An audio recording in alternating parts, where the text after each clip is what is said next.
Hey guys, how's it going? It's Rob Sutton with Bike 198 and we're back here with another review today. Today we are actually going to talk about these Bontrager GR2 gravel shoes. So let's get at it.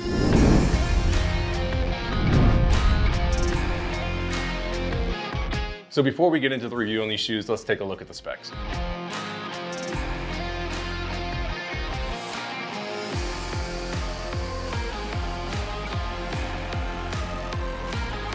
So first, let's get into what I actually liked about these GR2 gravel shoes. First, the lace-up design. I was really worried that on longer rides, having a lace-up design would actually start to loosen up over long gravel rides, and I actually found it to be opposite of the case. These stayed really secure over longer rides, and I really liked the lace-up design. I don't think I've run a lace-up shoe when I ride other than my flat pedal shoes, and I've reviewed a lot of shoes over the years, so this was a nice change, and I really liked the overall effect that it had. What it ended up doing was making for a really comfortable shoe. Since you have so many attachment points with the laces, it actually makes for a more even pressure across the shoe and a nice tighter fit. So what this actually did was make them a little bit more comfortable than my typical shoes that I would use for gravel riding or road riding.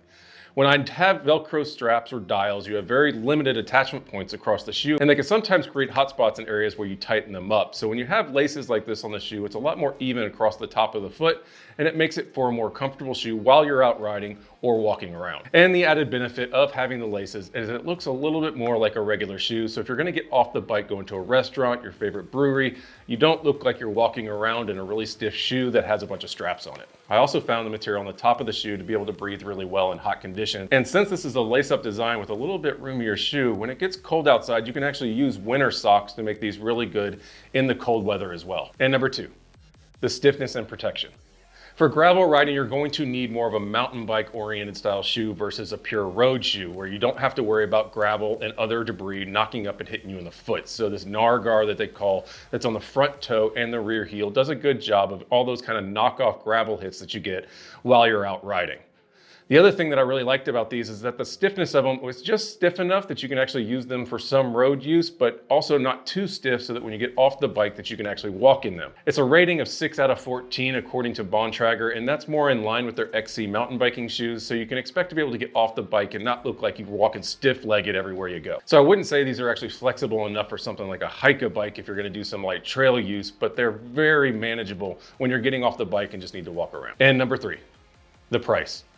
These are actually only $140, which is pretty surprising in the biking world right now where everything's so expensive. You can actually get shoes in the $300+ range pretty easily. So it's nice to see a quality shoe in the $150 and under range that you can get out on the market when everything else seems to be so expensive. So what did I not like about the GR2s? One, it's the gravel marketing, and this is going to bug me probably from here on out as gravel gets more popular and more products come out aimed at that marketplace. Now I get why they have to do this because they want to market to a certain segment of riders, but let's be honest. These are XC mountain biking shoes. They have the same stiffness as XC mountain biking shoes. They accept a 2-bolt SPD cleat and they basically look like an XC mountain biking shoe. So I wouldn't be surprised if you actually see these released in different colors on a different part of the website where they actually market them as an XC mountain biking shoe. So what it really comes down to for me is gravel products are really just what we used to call XC mountain biking, and they're just kind of putting them in a different segment to go after a different segment of riders that might have been pure road biking that now need gravel products.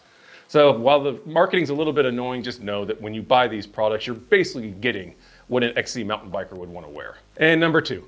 It's this kind of brownish yellowish color. If you go onto Bontrager's website and look at the colors they have for their other shoes, there's a lot of really cool blues, greens, and other colors. These do come in black, but I find this color to be just a little bit off. It's brown, yellow, something.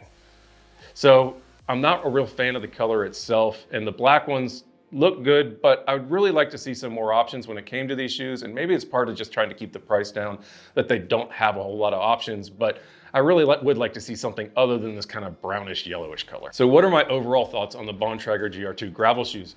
Overall, I think they're a great shoe for what they're supposed to be, and it's a high quality shoe that's really comfortable and can be used on long rides, and you're able to walk as soon as you get off the bike. They have plenty of protection on them. They come in at a great price point. So I think Bontrager did a really great job of creating a high quality shoe that's really comfortable that you can use out on the gravel or light trail riding. So guys, that's what I thought about the Bontrager GR2 gravel shoe. Let me know what you think about them down in the comment section below. If you like this video, please give it a thumbs up. Consider subscribing to Bike 108 for more reviews like this in the future. And until then, on to the next one. Thanks, guys. See ya.